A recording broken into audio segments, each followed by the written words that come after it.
यहाँ पर aldehyde ketones carboxylic acids के एल्डिहाइड एंड कीटोन सेक्शन का जो कि क्लास 12th के लिए है उसके हम रिएक्शंस कर रहे हैं। और इन रिएक्शंस में जो हमें करना है आज का टॉपिक वह है reaction due to alpha hydrogen and other reactions. इनके बाकी जो रिएक्शंस हैं वो हम अपने पिछले वीडियोज में कर चुके हैं, जिनके लिंक्स आपको डिस्क्रिप्शन में दिए हुए रहेंगे। तो यहाँ पर हम सबसे पहले करने जा रहे हैं reactions due to alpha hydrogen.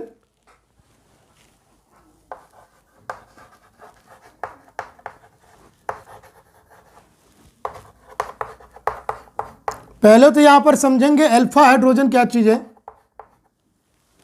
तो हमारा यहाँ पर C डबल बॉन्ड O जो है वो हमारा फंक्शनल ग्रुप है, जिसको कार्बोनाइल ग्रुप कहा जाता है। ये हमारा कार्बोनाइल ग्रुप है और इसके साथ यदि कोई कार्बन अटैच है, मान लेते हैं हम यहाँ पर CH2 अटैच है और इधर हमारा R ग्रुप है, तो ये जो CH2 ग्रुप है ये हमारा अल्फा कार्बन है। और इसके साथ जो ये दोनों हाइड्रोजन अटैच है, ये दोनों के दोनों हाइड्रोजन अल्फा हाइड्रोजन कहलाएगा। अब यदि हमारा यहाँ पर कीटोन रहता, मान लो ये मिथाइल कीटोन होता, तो यहाँ पर आगे CH3 भी आता। यहाँ पर तो ओनली 2 अल्फा हाइड्रोजन है और यहाँ पर देखा जाए तो ये दोनों ही कार्बन अल्फा है और इनसे 3 + 2 5 हाइड्रोजन अटैच है टोटल। इसके पास 5 अल्फा हाइड्रोजन है, यानी अल्फा कार्बन से जितने हाइड्रोजन अटैच रहते हैं उसको कहते हैं अल्फा हाइड्रोजन। अब इन अल्फा हाइड्रोजन में जरूर कुछ न कुछ खास बात है जिसकी वजह से रिएक्शंस अकर करता है, रिएक्शंस होते हैं। तो कैसे, क्या खास बात है इसमें?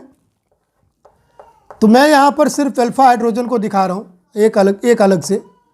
ऊपर वाले के लिए, फर्स्ट के लिए मान लो C डबल बॉन्ड हो, आगे कुछ भी हो, CH3 हो, चाहे कुछ भी हो, हम इस अल्फा हाइड्रोजन को यहाँ पर समझ लेते हैं क्या है। तो जनरली होता क्या है, ये हमारा C डबल बॉन्ड O जो है ये एक तरह से यहाँ पर कार्बन जो है वो भी इलेक्ट्रोनेगेटिव कैरेक्टर रखता है अपने पास।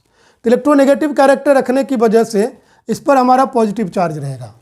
पॉजिटिव चार्ज के साथ यदि कोई हाइड्रोजन अटैच हो, पॉजिटिव कार्बन के साथ यदि कोई हाइड्रोजन अटैच हो, तो हाइड्रोजन खुद पॉजिटिव बनना चाहता है। इसकी वजह से इस पर एक पॉजिटिव कैरेक्टर रहता है,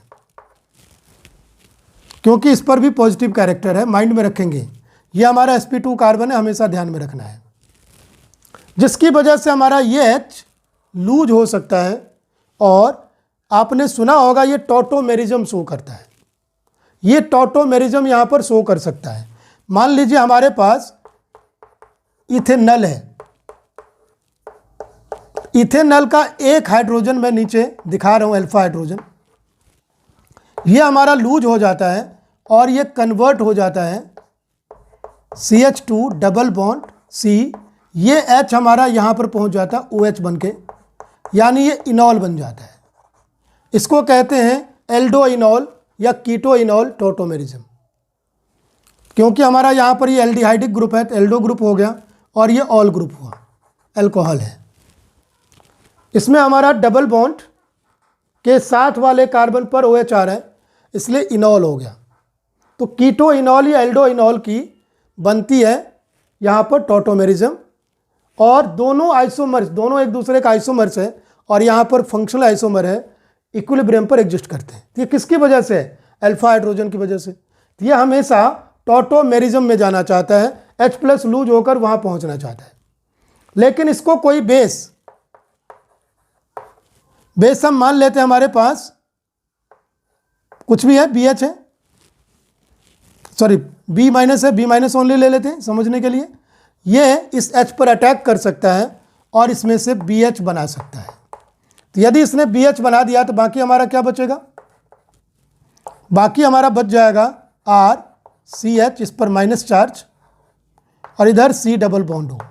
इस माइनस की वजह से एक तरह से न्यूक्लियोफिलिक एक्शन कर सकता है, क्योंकि इसको बहुत जल्दी रिएक्शन करना है। अब यहाँ पर H लूज करके यहाँ भी नहीं पहुँच सकता है, तो अपनी स्टेबिलिटी के लिए क्या करेगा?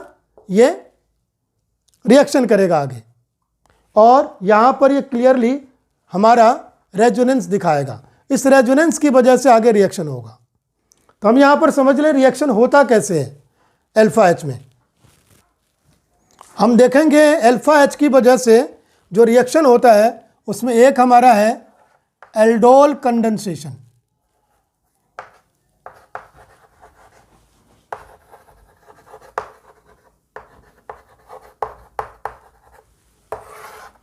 एल्डोल कंडेंसेशन में एल्डोल क्या चीज़ है? एल्डोल में साफ साफ दिख रहा है, एक तो हमारा एल्डिहाइड ग्रुप होगा और एक अल्कोहल ग्रुप होगा। एल्ड फॉर एल्डिहाइड और ऑल फॉर अल्कोहल। जब सेम कंपाउंड में OH ग्रुप और एल्डिहाइडिक ग्रुप दोनों हो उसको एल्डोल कहेंगे। लेकिन यहाँ पर एल्डोल को एक फिक्स कर दिया गया है, ये हमारा बीटा हाइड्रोक्सी एल्डिहाइड होना चाहिए।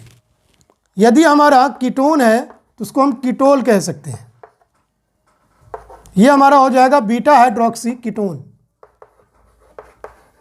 यानी बीटा कार्बन पर OH ग्रुप होना चाहिए दोनों केस में। जैसे यहां पर हमने CHOH ले लिया, इधर CH3 है, इधर CH2 है और यहाँ C double bond O group है। आगे हमारा H यदि एल्डिहाइड है तो, और आगे कार्बन चेन हो सकता है यदि कीटोन है तो यहाँ पर हम क्या देख रहे हैं अल्फा और बीटा, बीटा कार्बन पर OH ग्रुप लगा है तो जरूर ये हमारा एल्डोल होगा, ये फिक्स है। अभी एल्डोल कंडेंसेशन क्या है? तो एल्डोल सबसे पहले इसमें बनाना है, फिर उसका कंडेंसेशन यानी उसमें से वाटर मॉलिक्यूल को निकालना है। तो एल्डोल हमारा बनेगा कैसे, फिर उसमें से वाटर मॉलिक्यूल कैसे आएगा? तो ये अल्फा एच के लूज होने की वजह से होता है, जिसको कौन लूज करवाएगा? पीछे हमने देखा था बेस। तो यह रिएक्शन बेस के प्रेजेंस में होगा और डाइल्यूट बेस। तो यहाँ पर देखिए जरा, जैसे हम एक एग्जांपल ले लेते हैं CH3C double bond OH, 2 mole of an aldehyde और ketone having alpha hydrogen when reacted with dilute base यानी वीक बेस। तो क्या हो जाएगा यहाँ पर?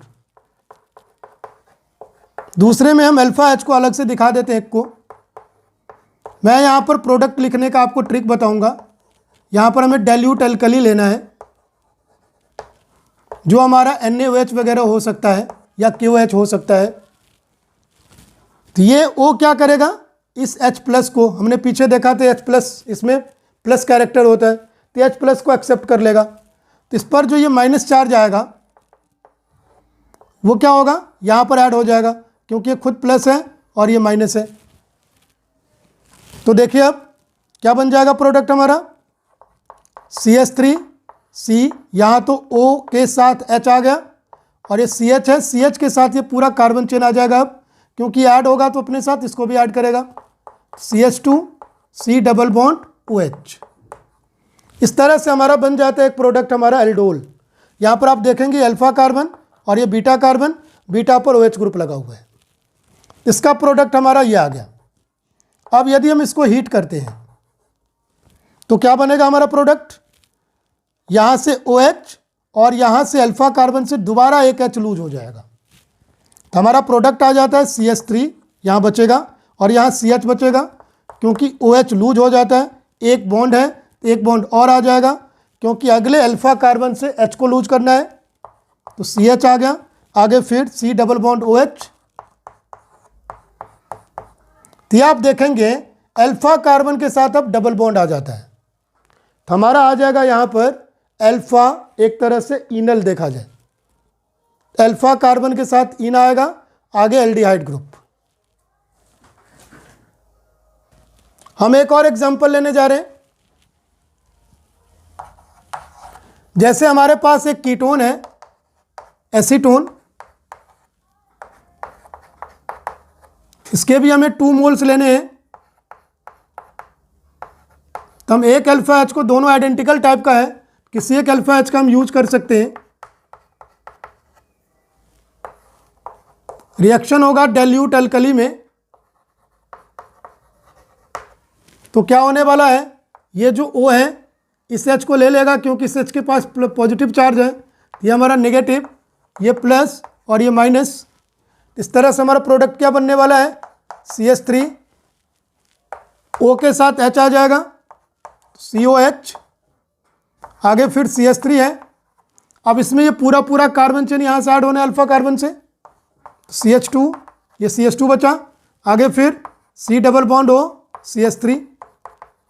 अब इसमें यदि हम हीट करेंगे तो हमारा क्या करना है, अल्फा कार्बन से अब अल्फा कार्बन ये है क्योंकि C double bond O group यहाँ है, तब यहाँ अल्फा से एक H को कम करना है और बीटा कार्बन से OH को कम करना है, तो हमारा बन जाएगा दोनों के बीच में डबल बॉन्ड आ जाएगा। तो देखिए CH3, C double bond CH, यहाँ पर CH3 है, C double bond O, CH3 plus H2O, यहाँ पर भी H2O हमारा बाय प्रोडक्ट आता। तो इस तरह से हमारा एल्डोल कंडेंसेशन होगा। अब हम आगे करने जा रहे हैं, यहाँ पर तो 2 मोल्स ऑफ एन एल्डिहाइड और कीटोन हैविंग अल्फा एच था, तो यदि हमारे पास 2 डिफरेंट एल्डिहाइड या 2 डिफरेंट कीटोन या एक कीटोन एक एल्डिहाइड हो, एक में अल्फा एच हो भी एक में नहीं भी हो, तो क्या वो सब कुछ रिएक्शन करेगा? यस, वो भी रिएक्शन करेगा, और यहाँ पर उस रिएक्शन का नाम हो जाएगा क्रॉस टल्डोन। हम लोग यहाँ पर करेंगे क्रॉस टल्डोन।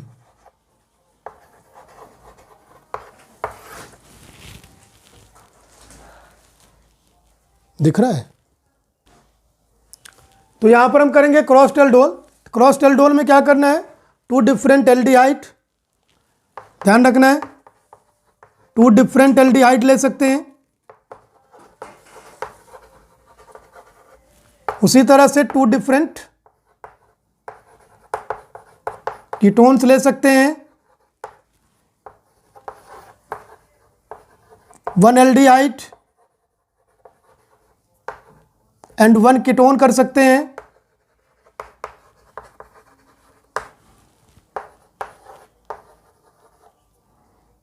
वन एल्डिहाइड और कीटोन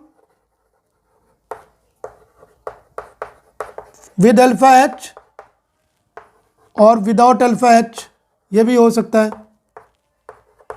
या तो दोनों अल्फा एच के साथ हो या उनमें से किसी एक में विदाउट अल्फा एच हो, ये कंडीशंस भी आ सकते हैं। तो सबसे पहले हम ले लेते हैं एक 1 डिफरेंट एल्डिहाइड और 1 डिफरेंट कीटोन। उसका एग्जांपल एक मैं यहाँ पर दिखा देता हूँ। जैसे हमारे पास एल्डिहाइड CH3CHO है और कीटोन हम ले लेते हैं CH3 C double bond O CH3, यानी एसीटोन। इसका रिएक्शन हम डाइल्यूट एल्कली यानी NaOH में करने जा रहे हैं। तो यहाँ पर सबसे पहले इनकी जो अपनी एल्डोल है, एल्डोल रिएक्शन जो हम पीछे कर चुके हैं, उसका प्रोडक्ट बनना ही है, इसका भी अपने एल्डोल का प्रोडक्ट एक बनना ही है, यानी 2 प्रोडक्ट यही हो गए, और 2 प्रोडक्ट और बनेंगे जो कि क्रॉस वाले होंगे।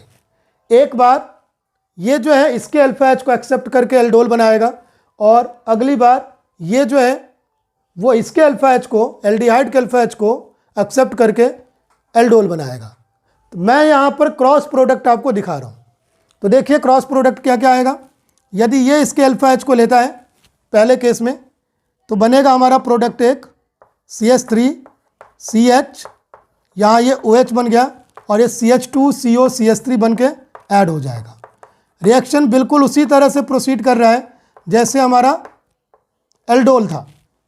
दूसरा प्रोडक्ट, अब पहले इसको लेना है, इसमें हमें H ऐड करना पड़ेगा इसके अल्फा का।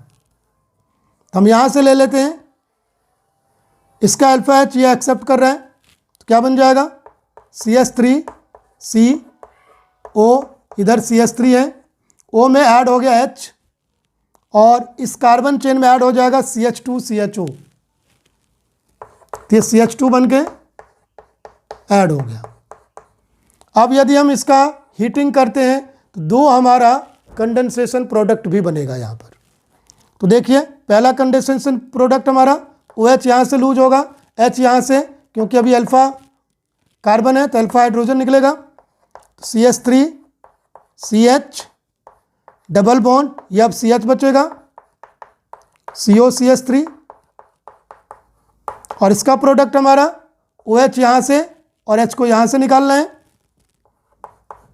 CH3 C double bond CH बचेगा, ये इधर हमारा CH3 बचा हुआ है, इधर CH के बाद CHO आ जाएगा। इस तरह से दो हमारा कंडेंसेशन प्रोडक्ट भी आएगा। एक हम ऐसा एग्जांपल ले लेते हैं जिसमें एक के पास अल्फा हाइड्रोजन है, दूसरे के पास नहीं है। जैसे हम यहां पर लेने जा रहे हैं प्रोपेनल,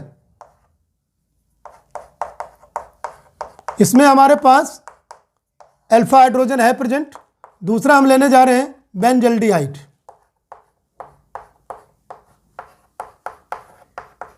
हमारा अल्फा कार्बन ये है और इसके बॉन्ड पूरे सेटिस्फाइड हैं कार्बन से ही, 1 2 3 4 बॉन्ड, क्लियरली कोई हाइड्रोजन नहीं है। तो यहां पर क्लियरली हमें दिख रहा है कि एल्डोल हमारा एक ही बनना चाहिए, एल्डोल प्रोडक्ट। यह इसमें से अल्फा H को एक्सेप्ट करेगा और एल्डोल बनाएगा और फिर कंडेंसेशन प्रोडक्ट भी एक ही आएगा। तो यदि एक ही कंपाउंड के अंदर हमारा अल्फा H हो तो क्रॉस प्रोडक्ट में एक ही एल्डोल आएगा। तो यहां देखिए, सबसे पहले हम बेंजीन वाला स्ट्रक्चर ले लेते हैं, CH OH। अब यहां OH हमने इसके अल्फा H में से दिया है, तो ये हमारा क्या बच जाएगा, CH। अब CH3 के बॉन्ड पूरे हैं तो ब्रांच में आ गया, क्योंकि CH3 टर्मिनल होता है। और आगे हमारा है CHO, ये भी एक टर्मिनल हो गया। अब इसमें यदि हम हीटिंग करते हैं, OH यहाँ से और H यहाँ से लूज हो जाएगा और बीच में आ जाएगा डबल बॉन्ड। हमारा यहाँ पर बन जाता है CH बचा, ये बच गया। अब C डबल बॉन्ड आ गया, नीचे CH3 और यहाँ CHO। इस तरह से हमारा कंडेंसेशन प्रोडक्ट भी आ गया। तो कंडेंसेशन प्रोडक्ट और एल्डोल प्रोडक्ट एक एक ही बनेंगे इस केस में। हम लोग कर चुके हैं reaction due to alpha hydrogen. अब हम करने जा रहे हैं अदर रिएक्शंस जो इसमें हो सकता है।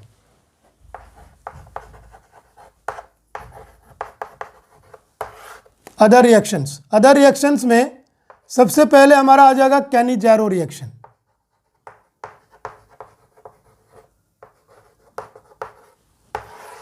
यहां पर यदि 2 मोल्स ऑफ एन एल्डिहाइड यदि लिया जाए जिसमें अल्फा हाइड्रोजन नहीं हो, तो क्या वो बेस के प्रेजेंस में रिएक्शन करेगा? तो यस, वो भी रिएक्शन करेगा, लेकिन उस केस में हमें कॉन्सेंट्रेटेड बेस लेना पड़ेगा, कॉन्सेंट्रेटेड अल्कली लेना पड़ेगा, और उस रिएक्शन का नाम हो जाएगा कैनिजारो रिएक्शन।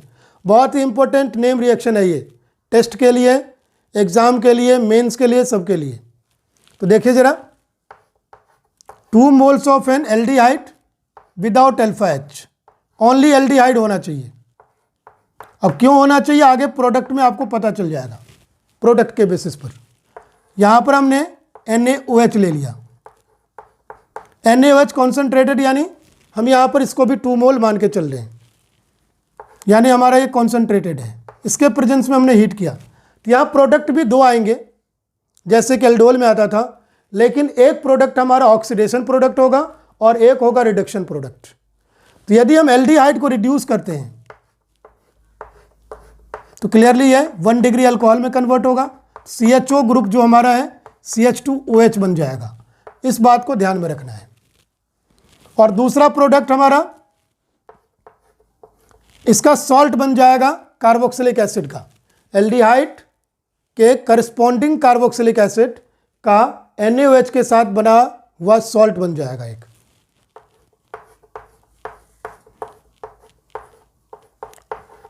तो यहां पर ONA आ गया। इस तरह से हमारा ये प्रोडक्ट बनता है 2। अब यहां पर एल्डिहाइड ही क्यों आना चाहिए, क्योंकि एल्डिहाइड इजीली रिड्यूस हो सकता है वीक रिड्यूसिंग एजेंट के प्रेजेंस में भी, और strong reducing agent weak oxidising agent के प्रेजेंस में ऑक्सीडाइज हो सकता है। NaOH जब कॉन्सेंट्रेटेड होता है तो ये दोनों काम कर सकता है, क्योंकि H डोनर का काम भी करेगा और ये ONA डोनर का भी काम करता है। ONA यदि डोनेट करेगा तो ऑक्सीडाइज कर दिया, और H यदि डोनेट कर रहा है तो रिड्यूस कर दिया। इस तरह से दोनों प्रोडक्ट यहाँ पर बन सकते हैं, और आना चाहिए एल्डिहाइड ही। इसी तरह से हम ले सकते हैं यहाँ पर CH3 थ्राइस CHO। यदि हमें इसको 2NaOH या किसी दूसरे अल्कली कॉन्सेंट्रेटेड में हीट करना हो, क्या प्रोडक्ट बनेगा? हमने यहाँ पर फॉर्मूला एक तरह से बना दिया, CHO को हमें CH2OH और COONA में कन्वर्ट करना है, बाकी carbon chain as it is रहेगा। तो मैं CH3 थ्राइस को CH3 थ्राइस लिख देता हूँ ईजी के लिए, C इसको बना देता हूँ CH2OH एक प्रोडक्ट और CH3 thrice COONA second product. यदि इन दोनों मिक्सचर का यदि हम हाइड्रोलिसिस करें तो ये हमारा कार्बोक्सिलिक एसिड में कन्वर्ट हो जाएगा, इसको ध्यान में रखना है। कई बार हमें इसमें कन्वर्जन में इसको यूज करना होता है, उसको कार्बोक्सिलिक एसिड में कन्वर्ट करना होता है, तो वहाँ पर हम सेकंड स्टेप का भी मेंशन कर देंगे 2 डाल के और सीधे सीधे यहाँ कार्बोक्सिलिक एसिड बना सकते हैं। तो आगे बढ़ते हैं। अब यहाँ पर हम करेंगे electrophilic substitution in benzaldehyde. Electrophilic substitution,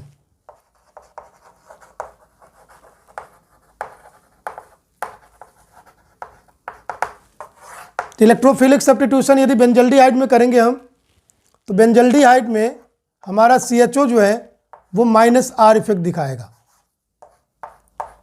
CHO group हमारा -R है और -R ग्रुप हमारा मेटा डायरेक्टर होता है, इसको ध्यान में रखना है। तो किसी भी इनकमिंग इलेक्ट्रोफाइल को ये मेटा पर लाएगा। तो मैं यहाँ पर एक रिएक्शन दिखा रहा हूँ।